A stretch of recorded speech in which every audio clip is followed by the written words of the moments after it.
Magandang umaga, mga bata. Magandang umaga po, teacher. Mga bata, bago natin simulan ang ating leksyon, ay babasahin muna natin ang ating mga layunin sa ating klase.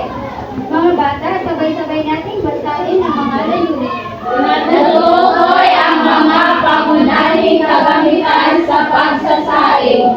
Maikonekta ng maayos ang mga kagamitan sa pagsasaing sa wastong definasyon nito. At mapapahalagahan ang wastong pamahalagat ng mga kagamitan sa pagsasaing sa pamamagitan ng pagsasalula. Ang ating tatalakayin ngayong umaga ay tungkol sa mga kagamitan sa pagsasaing. Bago natin simulan ang ating panibagong activity, ay magkakaroon muna tayo ay panonoorin muna natin ang isang video.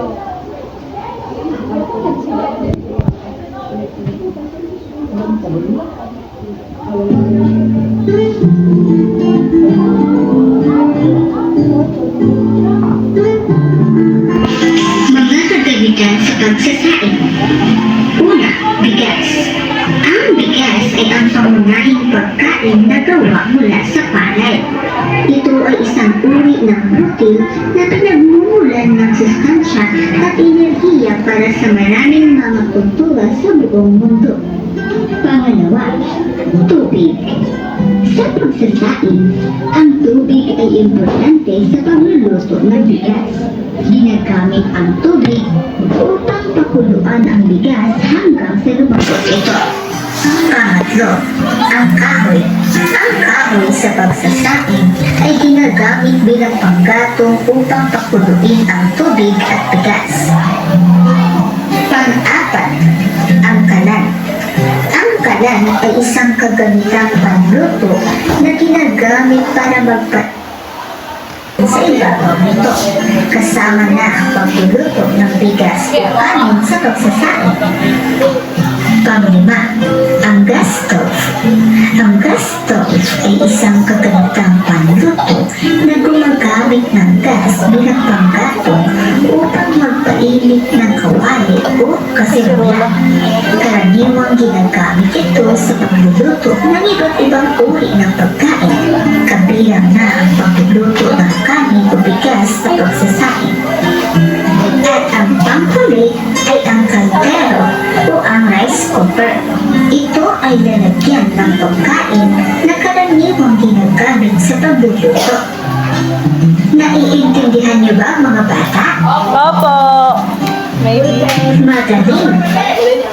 Not sure. Ngayon naman mga bata. Nanood ba kayo sa video kanina? Teacher. Tungkol saan ba ang video? Teacher. Yes, Leia. Ang video ay tungkol sa mga kagamitan sa pagsasaing. Ang video ay tungkol sa mga kagamitan sa pagsasaing. Sino ang makapagbigay ng isang kagamitan sa pagsasaing? Teacher? Tubig po, teacher. Tubig. Sino pa? Carlo? Teacher. Bigas, teacher. Bigas. Teacher. Norte? Bigas, teacher. Gas, teacher. Kahoy. Teacher! Teacher! Teacher! Teacher! Gasto? Umana. Teacher! Teacher! Teacher! Tapos na lang, teacher. Kalan. So, ang mga kagamitan sa pagsasaing ay kahoy, kaldero, kalan, tubig, at bigas. Mga bata, pamilyar ba sa inyo ang mga iyon? Oo! Mayroon ba kayo sa inyong bahay? Oo! Meron, teacher, marami. Sino sa inyong mayroong kaldero? Kami, teacher. Halos lahat kayo. Sino sa inyo mayroong rice cooker sa bahay? Kami, teacher. Kami rin po. Sira na. Maliit po, teacher. Maliit. Mga bata, lagi natin tatandaan na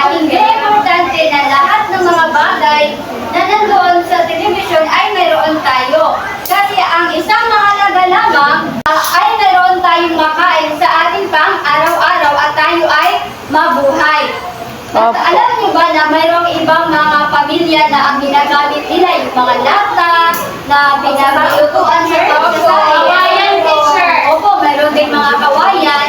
Isa yun, ano po sa watermelon?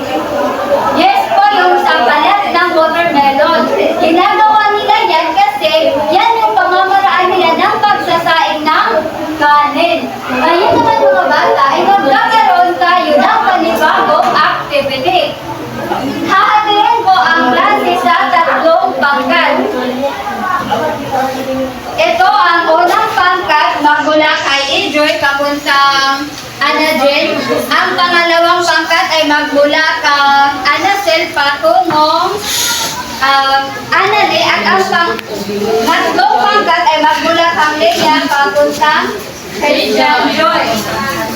Para sa unang pangkat, ang inyong gagawin ay idikit ang mga salita na naaayon sa definasyon nito. Naiintindihan ba mga bata? Opo, teacher! Para sa pangalawang pangkat, tukoyin kung ano ang tamang sagot na hinahanap sa pangungusap na nasa loob ng kahon. Naiintindihan po ba pangalawang pangkat? At ang pangatlong pangkat, ang inyong gagawin ay i-connecta ang salita sa column B base sa definasyon nito na nasa column A. Naiintindihan po ba pangatlong pangkat? Opo! Ngayon naman, inanyayahan ko ang unang pangkat na tumayo at pumunta sa Station 1. Ang pangalawang pangkat, maaari na kayong tumayo at pumunta sa Station 2. Parang pangkat. Ang pangatlong pangkat, maaari na kayong pumunta sa Station 3.